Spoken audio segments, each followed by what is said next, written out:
Hi, everyone. This is very impromptu because actually I was sitting here doing my philosophy homework, comparing and contrast the Matrix to Plato's Republic. Anyways, while I was thinking, I looked over and I saw a purse, my purse, and it occurred to me how much I've changed in the last, I don't know, couple years. Because one of the things I've struggled with as actually my whole life has been insecurities about myself.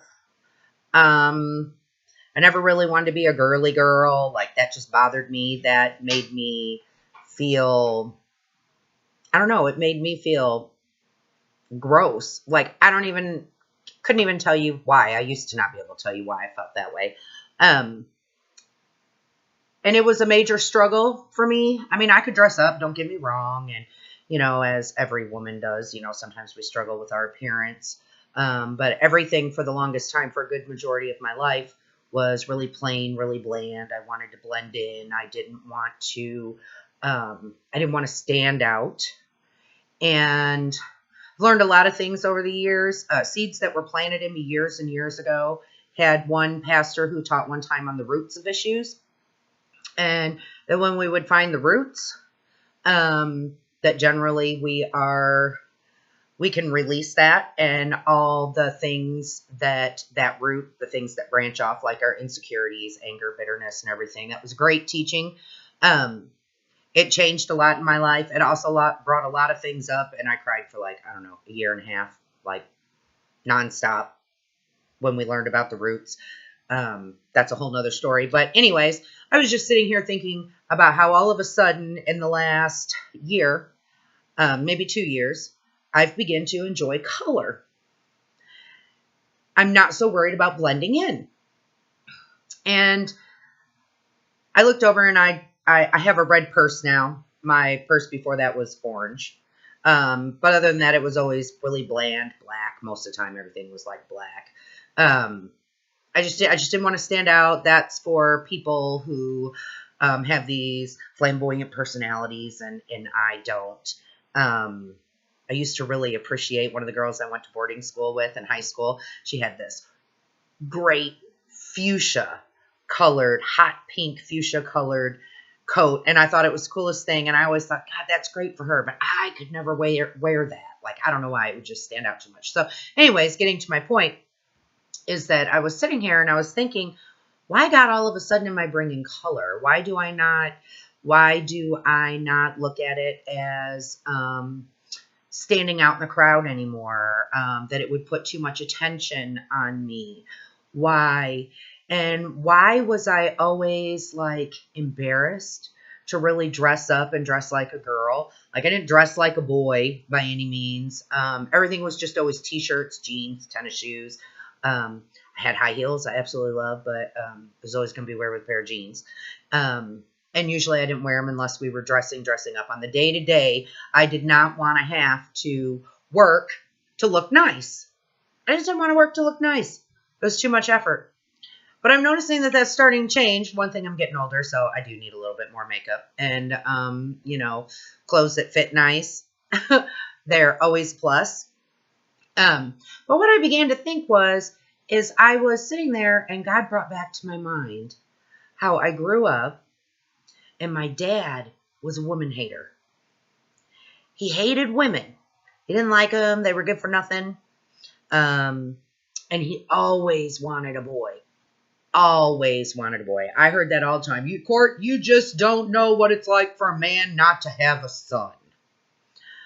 I got 2 of them. Got 2 boys. Got 4 girls.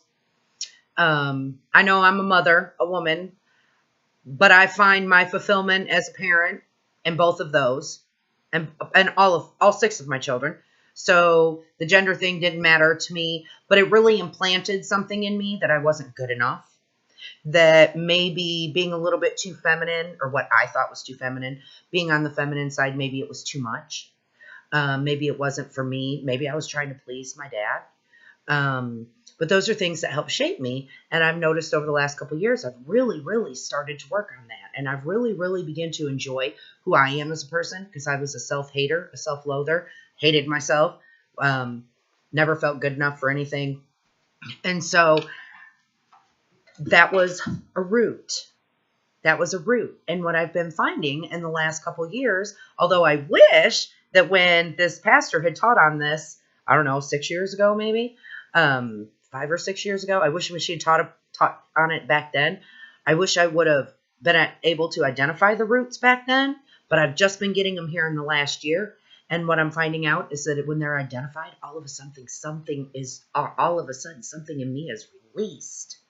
And it's like, there's a freedom in it. I'm free to enjoy clothes with color. I'm free to enjoy my jewelry. I've always loved jewelry. I just really wouldn't wear it very often.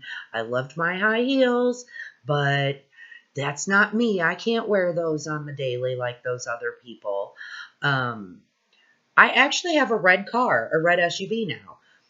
And when I bought that SUV, I thought to myself, wow, I'm really going out, because if I had my choice of color, it probably would have been white or black. It would have been bland. So anyways, I identified that root now of why I was so reluctant to get in touch with that feminine side. Now, I'm not blaming my dad. I'm past that. I forgive my dad a long time ago. It was a long road. Me and my dad, we were something else. We spent more time butting heads than we ever did getting along. And I forgave him a long time ago. And there's a freedom that came with that I cannot even explain to you.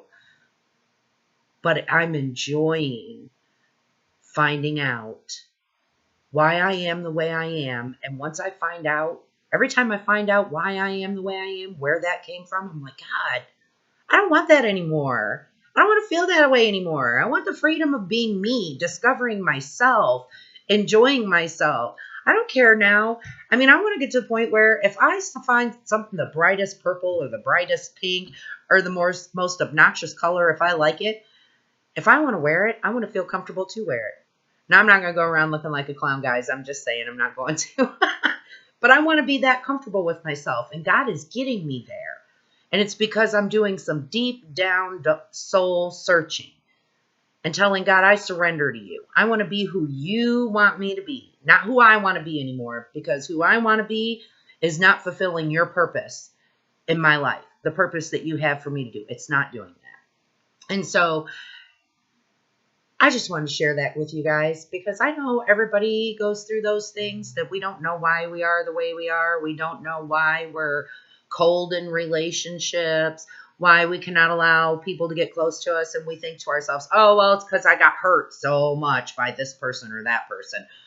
And sometimes it goes deeper than that. We don't even know it. Sometimes a parent, a grandparent, I was affected by a lot of things that were said to me when I was growing up.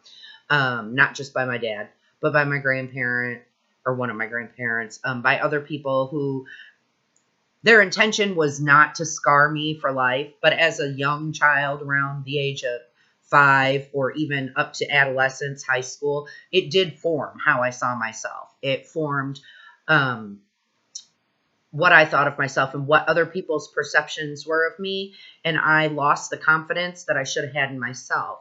And at the age of 44, I'm just now overcoming that. I know I'm not the only one, guys. I know I'm not the only one. So if you're out there and you're stuck and you can't figure out why you are the way you are, and you want to change and you don't know why you can't change and all those things, sometimes God heals us instantaneously and it's like, bam, it's over. Other times there's some soul searching. I just want to encourage you today, because God will do it. He will do it. He says he is a rewarder of those who diligently seek him. I diligently seek him now solely for the purpose of getting to know him, solely for the purpose of having a deeper relationship with him. I don't seek him only because I want to change, or only because I want a car, or I want out of this storm that's going on, or I want him to fix me or fix some problem in my life, which is usually when our relationship with God starts, when we need him. And that's how we do things. We're like, God, I need you. So I'm going to do everything I can to get to know you because I need this. And there's a place in your walk where you'll transition from that. And it'll come down to, God, I want to get to know you. You. Because when I know you, then I can identify you in every situation because I know you. You can identify him in people. You can identify him in circumstances because you really truthfully know the Father's heart because you've experienced him. So I just really want to encourage you guys today. I really, really want to encourage you guys today. I know it gets frustrating when we feel stuck and we feel like we're not making any progress. And most of the time when we're focused on one thing in our life, we don't even realize that God's actually changing something else. And then we're like, but I was praying about this and you changed that. Like, what's that about, God? But that's just sometimes how he works, and that's okay. I know God's got a sense of humor. I know there's times I just break down. I'll be like, God, I know that was you, and I know you're up there laughing right now. As a matter of fact, I'm laughing with you. That was kind of funny. So just be encouraged. Know that there is hope, that God is a rewarder of those who diligently seek him. So I implore you today, diligently seek him. Seek him to get to know him. God, I want to know you. God, reveal yourself to me in a new way, because if I can experience you in a new way, then now I know you in a new way.